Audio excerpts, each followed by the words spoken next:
এই যে চুরি করছে রিয়াজ, ওমর, জোবায়েদ, সুমন তার মামুনের ভাতিজা, রিয়াজ হলো তাদের কাছের লোক। এখন আমার এই দুইজনের নামে অভিযোগ দিছে। অভিযোগ দেওয়ার পরে এখন এই দুইজনকে যখন আমি নিয়ে উপস্থিত হই নাই, এখন আমার ভাই আতাইলাহি এবং কি আমি মোতালেব, এই দুইজনকে সে আসামি করে দিছে। এখন চোরে সাব্যস্ত করছে এই ছোট বাচ্চাগুলাকে। এখন ওদেরকে নিয়ে আমি অভিভাবক হিসেবে, যেহেতু আমি ওইখানে সালিশদারের কাছে উপস্থিত হই নাই, এখন ওই কারণে মামুনে আমাকে আমার ভাইকেও আসামি দিয়ে থানায় মামলা করে, মানে থানায় অভিযোগ দিছে। অভিযোগের প্রেক্ষাপটে এখন আজকে সকালে এটা, আমার নাম আব্দুল মোতালেব, আমার বাড়ি নিজ কালিকাপুর। আমাদের নামে একটা মিথ্যা নিউজ হয়েছে এবং কি অভিযোগ হয়েছে।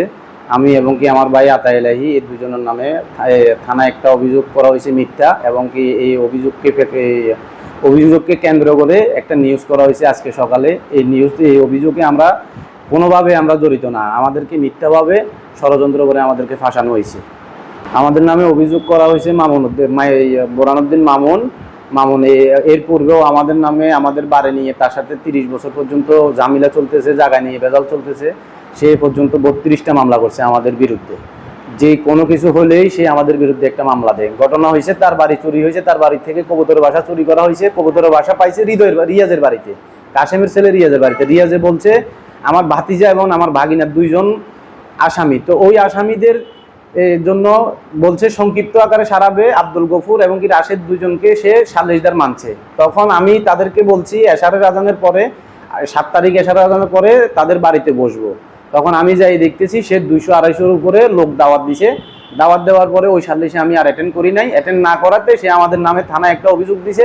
এখন তাদের অভিভাবক হয়ে এখন আমি অভিযুক্ত হয়ে গেছি, আমার ভাই অভিযুক্ত হয়ে গেছে। মানে আমি ওইখানে অ্যাটেন্ড না করাতে আমাকে আর আমার ভাইকে দুজনকে সে আসামি দিয়ে দিছে। এভাবে অসংখ্য মামলা আমাদের কাছে আছে। মামুনে এই পর্যন্ত 30টার উপরে মামলা করছে আমাদের জায়গা সম্পত্তি নিয়ে, আমাদের বাপদাদাদের সাথে 30 বছর পর্যন্ত। মামুনে যদি জায়গা পায় সরকার তাকে দিয়ে দেয়, আমার কোনো আপত্তি নেই। কিন্তু আমাদের এই অল্প বয়সে আমাদেরকে মামলা দিয়ে আমার বয়স যখন 11 বছর তখন মামুনে মামলা দিছে। 11 বছর থেকে আজকে 34 বছর চলতেছে। এভাবে মামুনে আমাকে মামলা দিয়ে আসতেছে। আমি কি অপরাধ করছি মামুনের কাছে? এখন আমি জনগণের কাছে দাবি জানাচ্ছি, মামুন এখন বর্তমানে কামাল মজুমদারের মিরপুর যে স্কুল অ্যান্ড কলেজ আছে ওইখানে সে দায়িত্ব পালন করতেছে, ওইটা দেখতেছে। এখন ঈদের ছুটিতে আসি মামুন এলাকায় আমাদেরকে সবাইকে বিভ্রান্তি করতেছে। মামুনের সোসাইটিতে যতজন জায়গা নিয়ে তার সাথে যতজনের জায়গা আছে সবার সাথে সেই বিরোধ। আবুল কাশেম বলেন, তারপর যে মুজুজা চৌধুরীরা বলেন, আমরা বলি, যারাই বলেন সবার সাথে মামুনের সাথে জায়গা নিয়ে বিরোধ।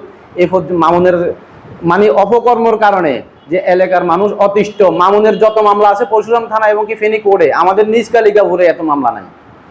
এই বলে আমি দেশবাসীর কাছে হাত জোর করে অনুরোধ করতেছি মামুনকে যাইতে সবাই একজোট হয়ে মামুনের বিচার করা হোক, এবং কি আমাদের নামে যে মিথ্যা নিউজ দিছে, মিথ্যা মামলা দিছে, এই মামলাগুলো প্রত্যাখ্যান করা হোক। দেশবাসীর কাছে আমার এটাই অনুরোধ। আসসালামু আলাইকুম।